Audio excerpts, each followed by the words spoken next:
우리 귀한 강단 또 말씀 전할 수 있는 기회 주셔서 우리 목사님 또 우리 당회라고 그러죠? 감리교회도 당회예요? 저는 장로교 목사라서 감리교 교회에서 물론 감리교 목회자들한테 세미나는 여러 번 했는데 우리 교회에서는 처음이라 조금 그렇습니다. 단어가 그렇고 우리 소개해 주신 대로 제가 에딘버러에서 공부할 때 우리 최 목사님이 제가 나이가 한참 위지만 굉장히 박씨 가셔가지고 제가 가서 전공을 바꿨어요. 우리 또 많은 대화 속에서 또 우리 아주 좋은 우리 목사 간의 교제를 나누고 있습니다. 잠깐 기도하겠습니다. 은혜와 진리가 되시는 주님, 오늘도 은혜와 진리의 영으로 은혜와 진리가 임하는 시간 되게 인도하여 주시옵소서. 예수님의 이름으로 기도합니다. 아멘. 우리 잘 아시는 대로 마르틴 루터가 정확히 507년이죠. 500년 전에 종교개혁 세 가지 모토 잘 아시죠? 솔라 그라티스, 솔라 피데, 솔라 스크립트라. 오직 믿음, 오직 은혜, 오직 성서. 왜 이 세 가지를 개혁의 모토로 삼으셨습니까? 이 세 가지가 잘못됐으니까. 그런데 사실 오늘날 이제 500년이 지난 오늘 우리 한국의 교회, 기독교인들도 우리도 오직 은혜, 오직 믿음, 오직 성서라는 그 개혁의 모토 위에서 개신교가 시작이 됐지만 제가 보기에는 우리도 역시 오직 은혜, 오직 믿음, 오직 성서에 대해서 많이 오해하고 있지 않은가. 어쩌면 한국교회 쇠퇴의 원인도 오직 은혜, 오직 성서, 오직 믿음이라는 것에 남용해 있지 않는가 이런 생각을 해봅니다. 근데 오늘 저는 이 교리적인 면에서보다도 실제적인 면에서 은혜가 뭐는가. 그러니까 우리가 교리적으로 예수 그리스도를 믿음으로 구원받는 은혜 그거 있지만 그거 말고 실제적으로 즉 우리가 신앙생활을 하면서 여러분 많은 대화하면서도 우리의 기도와 우리의 설교에 가장 많이 나오는 단어가 뭐겠어요? 은혜입니다.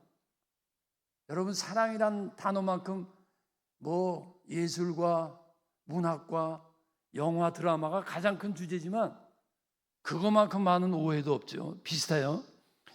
왜 우리에게 이런 은혜에 대한 오해의 원인이 있는가? 어쩌면 너무나 많이 사용하고 또 자기중심적으로 말하고 또 그런 잘못된 그런 자기중심적인 생각에서 또 삶의 많은 고통 때문에 그 고통을 해결하고자 하는 그런 맥락 속에서 우리가 어쩌면 은혜의 본질을 잃어버리지 않았는가라는 거죠. 근데 여기서 먼저 제가 말씀드리고 싶은 것은 은혜라는 것은 영적인 사실입니다. 물론 사람도 사람에게 은혜를 베푸지만 하나님의 은혜할 적에는 하나님의 은혜입니다. 다시 말하면 그것은 영적 진리입니다. 그런데 이 영적인 사실, 영적인 진리를 모르는 것은 일반적인 사실을 모르는 것과 달라요. 이것은 치명적입니다. 이것은 심각한 문제를 일으키는 거예요. 우리가 과거의 가톨릭 교회가 모습을 보면서 오늘 한국 교회도 우리 비슷한 그런 모습을 보이는데 그러면 영적인 사실이라는 게 어떤 거냐? 예를 들면 여기 꽃이 없네요. 장미꽃 한 송이가 있다 칩시다. 그럼 장미꽃이 피어있을 때 그 향기와 아름다움. 근데 장미꽃이 썩었다. 그럼 그것 때문에 그렇게 슬퍼하지 않아요. 그냥 버리죠. 근데 강아지 한 마리가 있어요. 얼마나 예쁘고 사랑스럽고. 근데 강아지가 죽었으면요. 장미꽃보다는 더 아프죠. 마음도. 조금 왜 존재의 가치가 더 큰 것이 살아있을 때와 죽었을 때. 근데 사람이 죽었다. 여기 장미꽃이 죽었을 때는 사람들이 문제제기 안 해요. 그냥 갖다 버려. 강아지가 죽었다? 이건 아니지. 사람이 죽었다. 제가 지금 무슨 말씀드리냐면 존재에 비례해서 그것이 살아있을 때와 죽었을 때가 다른 거예요. 존재가 클수록 그것이 죽으면 그만큼 영향이 더 역으로 크다는 거죠. 이 하나님의 은혜에 관한 지식, 영적인 사실에 관한 지식은요, 가장 높은 차원의 지식이지만 가장 근본적인 지식이에요. 다시 말하면 많은 영역을 아는 지식 중에 하나가 아니라, 그것은 알아도 되고 몰라도 되는 지식이 아니라, 모든 우리가 요새 물질, 건강에 대해서 얼마나 관심이 많아요. 엄밀히 말하면 그것의 근본이 되는 지식이다라는 거죠. 여러분, 물고기 아시죠? 물고기가 물속에서 살아요. 물속에서 살면서 거기서 호흡하고 먹고 살죠. 그래서 물을 느낄 거예요. 당연히 느끼겠죠. 그런데 물고기가 자신이 내가 물을 떠나서는 살 수 없다는 것을 알까요? 제가 낚시를 좋아하거든요. 딱 바다에서 낚싯대가 딱 땅에 떨어지면 바닥바닥 하지. 그건 뭐냐면 본능이에요, 본능. 본능이라고. 근데 본능적으로 하는 거하고 내가 물을 떠나서는 살 수 없다는 의식은 다른 거예요. 즉, 본능적으로 느끼는 것과 그것을 의식하는 것은 다른 거죠. 본능적으로 느끼고 경험하는 것은 동물적인 거예요. 좀 죄송한데요. 죄송한 표현이지만 많은 우리 크리스찬들이 하나님의 은혜를 본능적으로 생각해요. 어려워. 찾아. 여러분, 이스라엘 민족 아신 대로 광야에서 멸망했죠. 왜 멸망했습니까? 원망해서 멸망했어요. 왜 원망했죠? 하나님의 은혜의 본질을 모르는 거예요. 하나님의 은혜를 내리시는 방식을 모르는 거야. 거시적인 안목에서는 광야 자체가 잠재적인 은혜의 길이었거든. 고난이지만. 근데 몸에 부딪히는 거, 몸에 느끼는 거, 그러니까 본능적으로 원망만 하는 거야. 은혜를 받으면서도 은혜의 본질을 모르면, 하나님이 은혜를 내리시는 방식을 모르면 우리는 내가 생각하고 내가 바라고 그것이 은혜야. 원망하는 거죠. 하나님의 은혜를 내가 좋아하는 것으로만 생각해. 내가 좋아하는 것도 은혜일 수 있지만 내가 좋아하는 것만 있고 은혜는 아니거든요. 또 내가 싫어하는 것이 은혜가 아닌 것도 아닌 거죠. 다시 말하면 은혜를 받는 것과 은혜를 아는 것은 별개의 문제예요.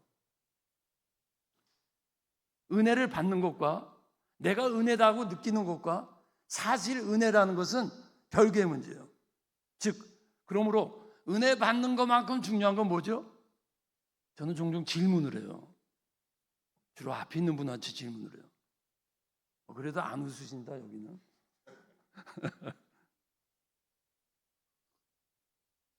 그러면 하나님의 은혜의 방식이 무엇일까? 첫째, 하나님의 은혜는요, 하나님의 은혜예요.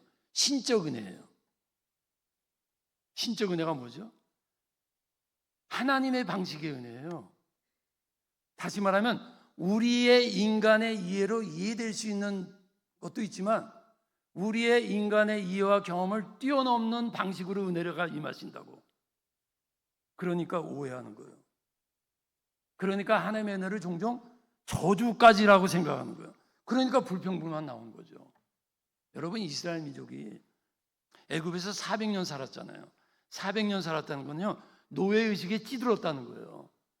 그들의 뼈에 그의 무의식까지 노예의식이 완전히 생활방식, 사고방식이 노예예요. 근데 그런 사람들이 가나안 땅에 직접 들어가면 망해요. 그러니까 괴롭지만 다 씻어내야 되는 거야. 은혜의 길이거든요. 은혜의 방식을 알고 은혜의 과정을 알아야 돼요. 근데 우리는 은혜의 과정보다 은혜의 결과에 관심이 많거든요. 그러면 조금 더 구체적으로, 그러면 하나님께서 우리에게 베푸신 은혜 방식과 과정이 어떤가? 첫째, 따라합니다. 하나님의 은혜는 존재론적이다. 쉬운 말이에요. 무슨 말씀이냐면 우리의 존재에 맞춰서 은혜를 주는 거예요. 내가 갖고 싶다고 주는 게 아니에요. 여러분, 제가 목사죠. 제가 하나님한테 이렇게 기도한다고 그래보세요. 하나님, 제가 목회를 해서 돈 좀 많이 벌게 해주세요. 잘못된 거지. 목사가 무슨 돈을 많이 벌어요? 목사라는 존재에 맞게 은혜를 베푸신다니까. 오늘 본문 사무엘상 5장 읽은 본문 그 이하의 내용은 뭐냐면, 블레셋 민족이 이스라엘과 전쟁에서 이스라엘의 언약궤를 빼앗아 갔는데 그 빼앗아간 것이 다시 돌아오는 이스라엘 민족에게 다시 돌아가는 그 과정을 써 있어요. 소유케 되는 과정이 써 있는 거예요. 그런데 이 사무엘상 6장 1절에 보면 이스라엘의 언약궤가 블레셋 국가에 빼앗긴 지 7개월간 머물고 있었다 그랬어요. 이 말은 뭐냐면 블레셋 민족이 이스라엘의 가장 중요한 하나님의 언약궤를 빼앗아 왔는데 7개월을 갖고 있었는데 더 이상 소유할 수가 없는 거예요. 그러니까 돌려보내는 거예요. 그러면 이 블레셋 민족이 왜 자기들이 빼앗은 것을 왜 돌려보내죠? 왜 돌려보낼까요? 이상하지 않아요? 처음부터 빼앗아 오지 말지. 왜냐하면 더 이상 소유할 수가 없어서 돌려보내는 거예요. 무슨 말입니까? 블레셋 민족이 하나님의 언약궤를 가질 수 있는 게 아니에요. 블레셋 민족은 언약궤는 이스라엘 민족에게 속한 거예요. 이스라엘 민족이라는 존재 속에서만 언약궤가 소유돼야 하는 거예요. 다시 말하면 그건 의지의 문제가 아니에요. 그 사람들이 소유할 수 없는 거예요. 그 사람들이 선심을 써갖고 이스라엘 민족 돌려보내 그거 아니에요. 그들이 소유할 수 없기 때문에 할 수 없이 보낸 거예요. 5장 6절 7절 11절 보려면 뭐라고 합니까? 블레셋 사람들이 그 언약궤를 가지고 있음으로 인해서 엄청난 재앙을 만난 거예요. 11절에 온 성이 사망의 환난을 당함이라. 무슨 말이냐면 자기네가 뺏어서 가졌는데 소유했는데 엄청난 재앙이 만난 건 뭐예요? 블레셋 민족에게 속한 게 아니에요. 그건 빼앗았다고 가지는 게 아니에요. 그들이 언약궤를 빼앗았기 때문에 결과가 뭐냐면 그들은 자기들의 존재에 맞춘 소유가 아니라 소유에 맞춰서 자기들이 존재를 운영하려는 거지. 그러니까 여러분도 마찬가지입니다. 우리도 마찬가지입니다. 지식이건 능력이건 물질이건 소유의 문제는 존재의 문제입니다. 그렇기 때문에 자신의 존재에 맞지 않는 것을 빼앗으면 내게 되는 게 아니라 그것 때문에 내가 죽는 거예요. 내가 살겠다고 이게 전부라고 악착같이 소유하고 죽는 사람들 많아요. 땅 물질만이 아니에요. 무슨 말씀입니까? 다 같이 따라합니다. 주제 파악합시다. 그러니까 지식이고 물질은 내가 뭔가를 가지려 할 때 먼저 내가 누구지? 조금 전에 비유한 말씀. 내가 목사인데 내가 어떻게 하면 돈을 벌까? 죽어요. 그러면 내 목숨 생명이 죽는다는 것보다 영적으로 그 순간부터 죽는 거지. 목사가 무슨 돈 벌 꿈이하기 위해서 목회합니까? 지금 저에게만 해당된 말씀입니까? 여러분이 제 말씀을 들으면서 한번 점검해 보세요. 내가 추구하고 하나님 은혜 주셔야 할 때 그거 이전에 내가 누군가, 여러분 자녀도 그렇지 않습니까? 우리 자녀 명문대 들어가기 좋지요. 그거보다 하나님의 자녀로서 필요한 건 뭐냐? 또 하나 여기 블레셋 민족의 속에서 알 수 있는 것은 소유의 일시성이에요. 7개월 동안 잠깐 소유하는 거야. 잠깐. 평생 갖고 있다고 착하게 쓰지 몰라요. 이거 우리 거다. 7개월밖에 안 돼요. 자신에게 맞지 않는 소유는 여러분 얼마 못 간다는 걸 기억하세요. 여러분 세계적으로 기업이 300년 이상 가는 기업이 거의 없대요. 왜 그럴까요? 하나님의 뜻에 맞지 않는 것은요 오래 못 갑니다.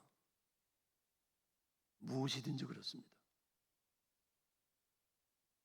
또 하나 둘째는 소유의 유동성이에요. 하나님의 옮기십니다.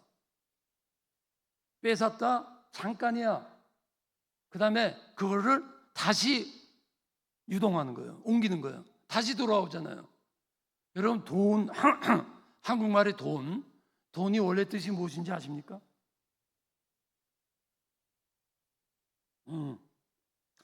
한국말이 참 좋아요. 돌고 돈다는 거야. 도는 거예요. 하나님이 돌리시는 거지. 하나님께서 그것을 소유해야 하는 사람에게 소유물을 이동하는 거예요. 즉 내가 강제로 빼앗는다고 내게 되는 게 아니에요. 조금 더 5개 표현하면 내가 힘이 있고 내가 기술이 있다고 소유하는 게 아니에요. 능력이 있다고 소유하는 게 아니에요. 죄송합니다. 왜 자꾸 죄송합니다. 또 반대로 내가 능력이 없다고 소유 못하는 게 아니에요. 여러분 이스라엘 민족 보세요. 빼앗겼잖아요. 그 다음에 본인들 가서 빼앗아요? 아니에요. 하나님이 보낸다고 그냥. 즉 내 의지와 내 능력과 실력이 없어도 하나님이 주실 거면 오게 돼 있어요. 또 하나는 하나님이 베푸신 은혜의 방식은 뭐냐면 일반화의 잘못이 있어요. 이 무슨 말이냐면 이런 거예요. 자, 다윗과 골리앗이 싸우잖아요. 싸우는데 다 아시는 내용이니까 사울 왕이 다윗에게 싸운다니까 야, 너 이길 수 있겠냐? 너 그러면서 갑옷을 줬잖아요. 칼과. 그건 필수적인 겁니다, 여러분. 그렇죠? 그리고 그거는 좋은 거예요. 얼마나 좋겠어요, 튼튼하고. 그러니까 다윗이 그걸 입어보고 안 맞아. 뭐예요?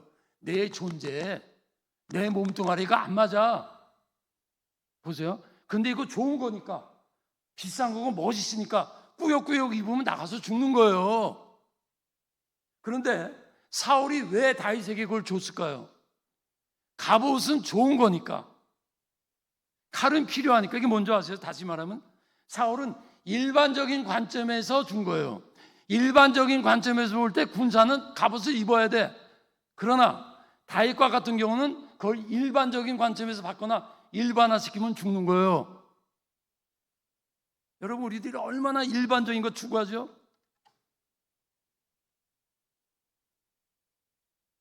다윗은 전쟁과 자기의 싸움을 일반적 관점에서 갑옷이 좋으니까 입은 게 아니라 자기만의 존재, 자기만의 독특한 방식에서 이건 소유하면 안 된다는 걸 안 거죠. 그러니까 승리하는 거예요. 다윗이 갑옷 입고 가격 갔으면 죽어요. 물질만이 아닙니다. 사상, 가치관, 세계관, 우리 얼마나 일반적인 거 따라갑니까? 더 쉽게 표현하면 이거 좋대. 요새 그거 유행이래. 우리 그거 하자고.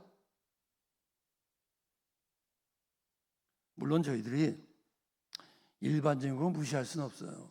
그러나 일반적인 것이 항상 좋은 게 아니에요.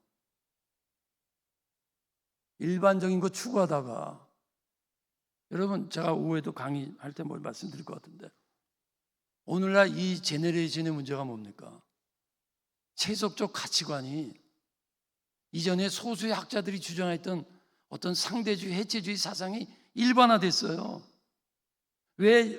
죄송합니다. 이건 잘 다른 의미가 아니라 지금 청년들이요 18세 전에 62%가 한국에서 교회를 다 떠나요. 여러 가지 이유가 있지만 거기 뭐예요? 이미 세속적 가치관 이런 것이 일반화가 됐어요. 제가 한동대에서 학생들 이렇게 가르쳐보면 제가 한동대에서 가르쳐서 그런 게 아니라 정말 신앙이 쑥쑥 들어가는데 그럼에도 포스트 모더니즘 물을 먹고 들어왔어요. 그러면 왜 많은 그리스도인들이 하나님께서 우리에게 허락하지 않은 것을 소유하려 하는가? 우리가 살아가는 문화의 유혹이 있는 거예요. 세상 사람들이 다 좋고 또 명문대 들어가야 취직도 잘하고 명문대 들어가지 말라는 의미가 아니죠. 우리의 기준은 이 세상이 아니에요, 여러분. 예수를 믿는다는 거는요, 가치관, 세계관이 바뀌는 거예요. 삶의 기준이 바뀌는 거예요. 그 다음에 나의 감정이 바뀌는 거예요. 전 존재론적으로 바뀌는 거예요, 예수 믿는 거는. 말씀드린 대로 이 시대 정신, 개인주의, 상대주의 다 따라하니까 선진국이 따라하니까 좋은 거야. 좋은 것도 있지만 죽이는 것도 있어요. 분별하셔야 됩니다. 우리는요 예수님의 철학으로 사는 사람들입니다. 예수님의 가치관으로 사는 사람들입니다. 예수님의 능력으로 사는 사람들입니다. 또 하나 하나님의 은혜의 방식은 맞춤 은혜입니다. 맞춘 거요. 여러분, 요새는 양복 사 입지만 양복 옷 사러 갔을 때 너무나 옷이 멋있어. 세일을 해. 50%. 딱 입어보니까 너무 커. 그럼 또 그래, 가서 줄여 입으면 돼. 근데 너무 작은 거 어떡할 거예요? 아무리 옷이 좋아도 못 입는 거예요. 하나님이 따라합시다. 하나님께서 우리에게 베푸시는 은혜는 맞춤 은혜다. 각 사람마다 신앙의 수준이 다르고 존재가 다르고 그렇기 때문에 은혜의 종류가 다르고요, 방법이 다르고요, 과정이 다르고요, 시간이 다르고요, 고난이 다른 거예요. 그러니까 비교하지 마세요. 하나님 저 집에는 왜 이렇게 물질 축복인데 우리는, 그때부터 넘어지는 거예요. 비교하지 마세요. 그냥 딱 뇌에 박아놓으세요. 맞춤 은혜. 그게 존재론적 은혜인 거예요. 그게 나에게 맞는 은혜를 주신다고. 다윗이 자기에게 맞지 않는 옷 입고 나가면 죽는 거예요. 여러분, 이스라엘 민족 보세요. 국가적으로 큰 땅 주지 않았어요. 큰 민족 주지 않았어요.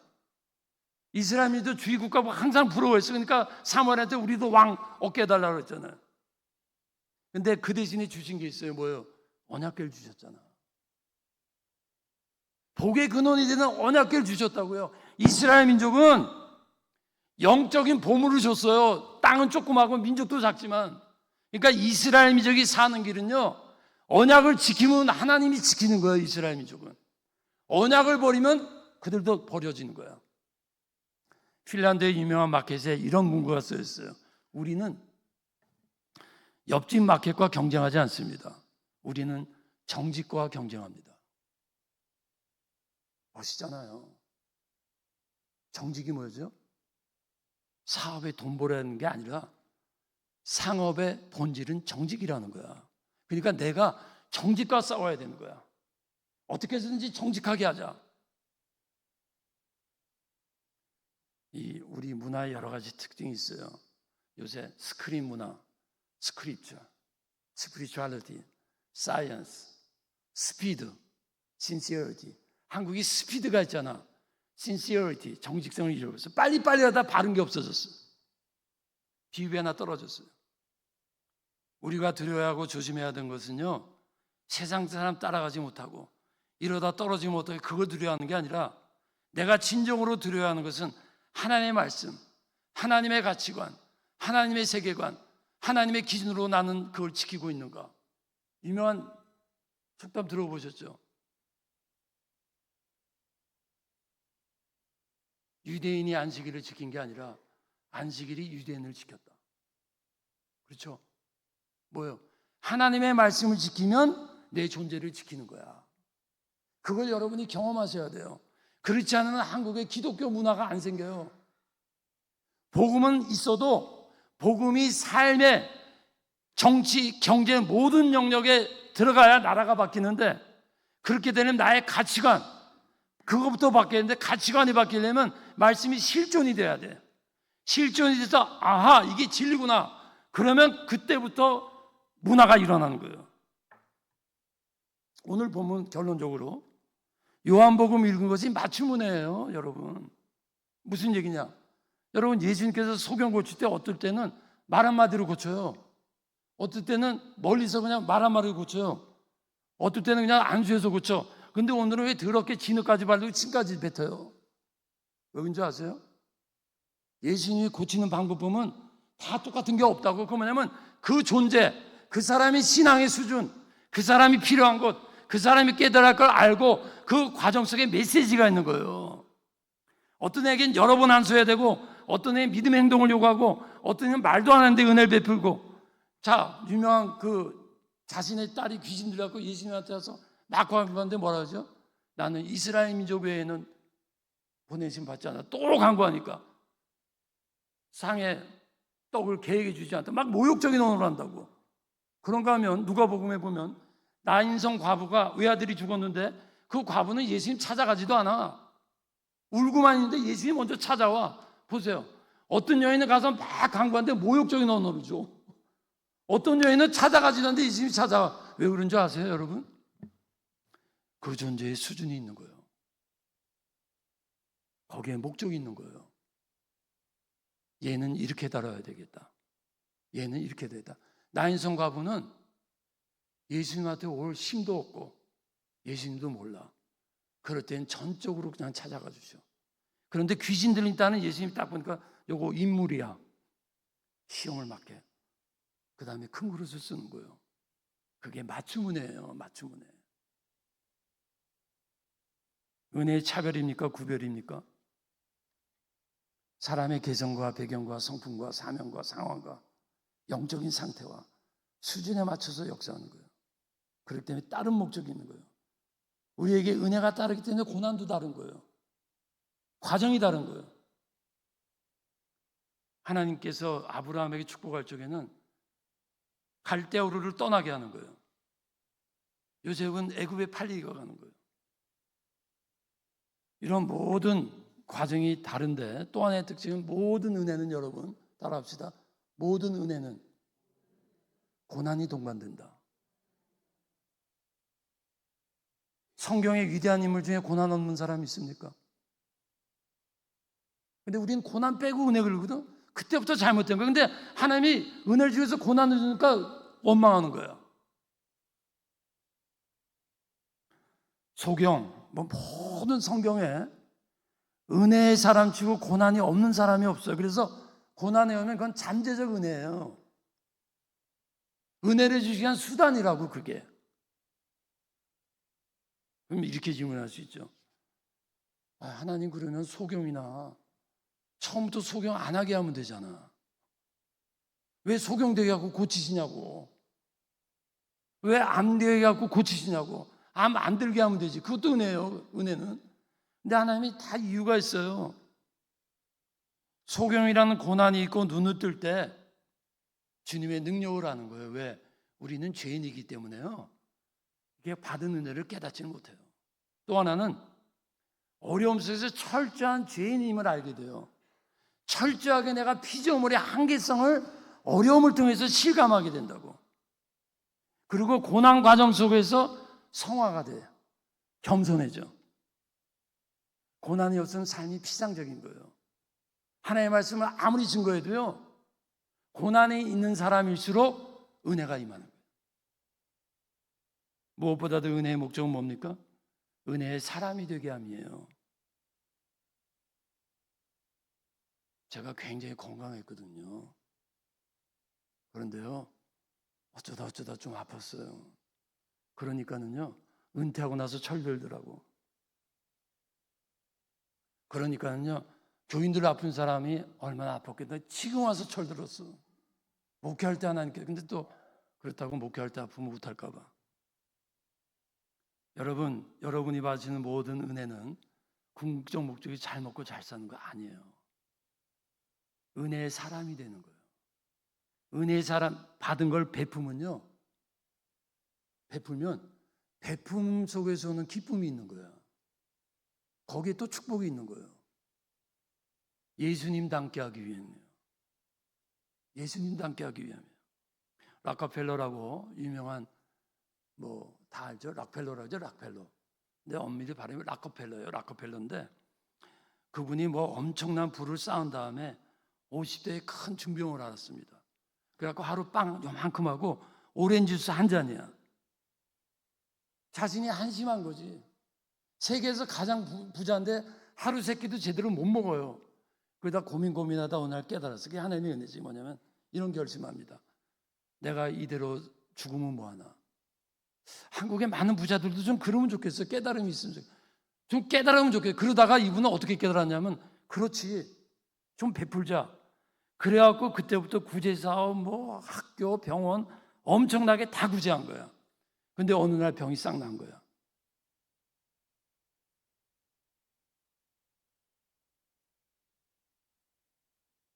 진짜 마지막 설교가 기면 막 어떤 사람은 죽이고 싶다 그러더라고요. 그래도 안 오시네. 하나님의 은혜 주시는 방식은 따라합시다. 1차적인 은혜와 2차적인 은혜가 있다. 이런 거예요. 나는 지금 물질이면서 막 물질 달라 그래. 근데 주님은요, 알아. 근데 그거 말고 내가 모르는 걸 다른 걸 또 깨닫게 하세요. 한 예를 들 때요. 제가 목회할 때 저희 교회 장로님 아들이 이제 사고가 났는데 그 장로님이 이런 말씀해 주신 거예요. 목사님, 정말 하나님의 은혜가 신비합니다. 왜요? 그랬더니 자기 아들이 큰 집을 샀는데 이제 앞에 나무가 너무 크니까 이제 허락을 받았고 나무를 잘라야 될 때 이제 돈이 드니까 그 나무 자른 직업인들을 안 부르고 자기가 그 자르기 시작한 거예요. 전기톱으로. 그러면서 잘못해갖고 그걸 나무가 써서 잘못 피해갖고 갈비뼈가 부러진 거예요. 그러니까 앰뷸런스 실려갔는데 목사님, 그래서 왜요? 그래서 참 안 됐는데 잘 됐어요. 그게 아니고요. 앰뷸런스 가서 사진 찍다 보니까 위암이 발견됐어요. 여러분, 하나님이 그렇게 은혜 베푸는 거예요. 나는 갈비만 부러졌어. 나는 지금 이게 문제야. 그거보다 더 심각한 걸 몰라 우리는. 그러니까 그것만 달라고 하는데 하나님은 우리의 모든 걸 아시는 거야. 너 지금 필요한 거 그거보다 더 필요한 건 넌 몰라. 너 지금 아픈 거 그거보다 더 심각한 게 뭔지 알아? 그러니까 이게 뭐냐면 1차적인 은혜와 2차적인 은혜가 있는 거예요. 이걸 하나님의 가면이라고 하는 거예요. 우리는 그러니까 여러분 순종하고 잘 사시면 돼요. 마지막 한번 따라합시다. 원망하지 맙시다. 네, 결론으로 정리하겠습니다.